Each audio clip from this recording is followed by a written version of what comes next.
रायगडचे नवनिर्वाचित पालकमंत्री भरतशेठ गोगावले आपल्या सोबत आहेत। भरतशेठ, खरं तर आपण पालकमंत्री पद आता भूषवलं आहे, पहिली प्रतिक्रिया काय आहे तुमची? पहिली प्रतिक्रिया चांगली आहे की आज समाधान वाटलं आम्हाला की जी काय आमच्या कार्यकर्ते पदाधिकारी सगळ्यांची जी काय इच्छा होती ती आज पूर्ण झालेली आहे। त्यासाठी देवेंद्र फडणवीस साहेब असतील, एकनाथ शिंदे साहेब असतील, सुनेत्रा वहिनी या सगळ्यांचा आभार मानतो।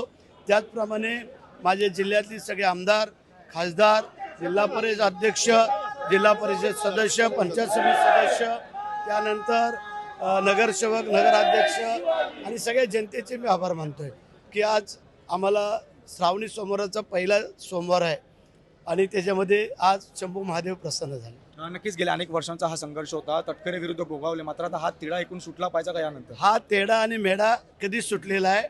ज्या वेळेला आम्ही अनिकेत तटकरेंना बिनविरोध निवडून दिलं त्याच वेळेला हा विषय संपला। नक्कीच अगदी शेवटच्यापासून रायगड जिल्ह्यामध्ये अनेक त्या ठिकाणी समस्या आहेत। रायगड राज ठाकरे सुद्धा एक समस्या व्यक्त केली रस्त्याबाबत, तुम्ही या संदर्भात कशा पद्धतीने दखल घेणार आहात आता? गणपतीच्या अगोदर जे कोकणामध्ये जाणाऱ्या चाकरमानी मंडी आहेत त्यासाठी जे रस्त्याची जी काही थोडी नादुरुस्ती झालेली आहे ती दुरुस्ती लवकरात लवकर करून घेण्याचं काम आम्ही करतो। त्याच्या अगोदर एक मिटिंग झाली, दुसरी मिटिंग मी त्वरित बोलवतो आणि पहिलं तेच काम मला सुरुवात करून की जाणारे आमचे चाकरमानी मंडी आहेत ते सुखसमाधानाने जावेत ही आमची व्हिडिओ जर्नलिस्ट राजेश धोत्रेसह मी जय पवार, जय महाराष्ट्र, मुंबई।